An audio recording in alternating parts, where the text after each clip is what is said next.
7-ի գործին մանրամասնորեն տեղյակ չեմ, բայց ցավոք սրտի այդ դատավարությունը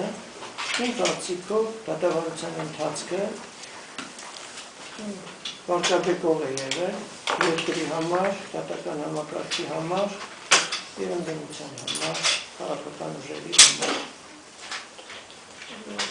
որովհետեւ չէր կարելի վերածել նման անգամ դժվար է ճշգրիտ բառեր գտնել թե ինչի։ Ինչ վերաբերում է պատգամավորներին, առիթ եղել է ասելու եւ ես մեկ անգամ ուզում եմ ասել, որ երբ մարտի սկզբին 1 տարի առաջ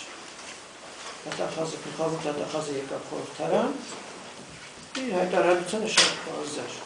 եւ նաեւ շատ պարզ էր հասարակության եւ վիճակը, սպասելիքները, բոլորը ուզում էին, որ օր առաջ պարզվի ամեն մի հանգամանք եւ հստակ ներկայացվի ինչ է տեղի ունեցել, ովքեր են մեղավորները եւ այլն։ Դատախազը ասաց, որ բացառիկ նշանակություն ունի այդ հարցերի պատասխանը տալու համար, որ պատգամավորները, որոնք այնտեղ են եղել, իրենց խափանման միջոց, իրենց համար խափանման միջոցը կալանքը ընտրվի եւ խորհրդարանը հենց դա հաշվի առնելով համաձայնել այդ որոշմանը։ Իսկ այսօր խորհրդարանը հիշեցնել եւս մեկ անգամ, որ նման ցանկություն ուներ նաեւ խորհրդարանը, բայց դա չէր նշանակում, որ ամեն ինչ այստեղ պիտի ձգձգվի։ Եվ ոչ էլ որևէ մեկը խորհրդարանում ենթադրում է, որ այսքան երկար ընթացք պիտի ունենա։ Անհրաժեշտ է շատ արագ եւ հստակ պատասխաններ տալ, ովքեր են մեղավորներ, ինչու, եւ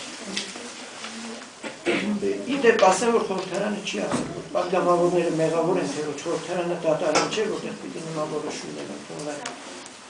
Եվ խորհրդարանը եւս սպասել է, որ հստակ ասվի, թե ինչ է կատարվել եւ պատգամավորների հետ կապված նաեւ ինչ է տեղի ունեցել։ Նախաքննության մարմինը դատախազությունը այս ամեն ինչից հետո վստահություններ շնչում են գոնե ձեզ մոտ։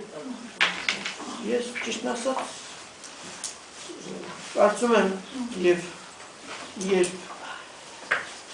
սեպտեմբերին էր թե օկտեմբերի սկզբին, երբ նախաձեռնություն եղավ, փաստորեն անդրադառնալ պատգամավորների խնդրին խորհրդարանում ինքս կողմ եմ քվեարկել եւ նաև ստորագրել եմ նման հարցի արտադրման հետ կապված նախաձեռնության տակ։ Ես կարծում եմ շատ ավելի շուտ պիտի հարցերի պատասխանները տրվեին եւ եթե չեն տրվել, պարզ է, որ ինձ չի բավարարում կատարված աշխատանքը։